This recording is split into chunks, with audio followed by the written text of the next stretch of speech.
Hi! Welcome sa seaside ng Cebu City. Ayang mahabang yan ang CCLEX, yung isa sa magandang tulay dito at pinakamahabang tulay sa connecting Cordova and Cebu City. Ayan ang kanilang seaside. Enjoy nyo ang tunog ng alon. And yun ay port area. Ito yung Il Corso. Diyan kami magdi-dinner later. Hinihintay lang namin yung buong team. May mga kasama ko yan. Itong area na ito is parang walking, jogging area ng mga locals and tourists. Yan. Relax lang sila dyan. Ito yung area na kumbaga pwede magtumambay. And dyan sa gilid is mga open area ng mga bar and grill. Yan. Just choose your favorite spot.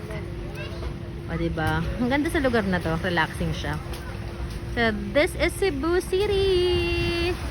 And tomorrow uwi na kami sa tapos ng ating bakasyon.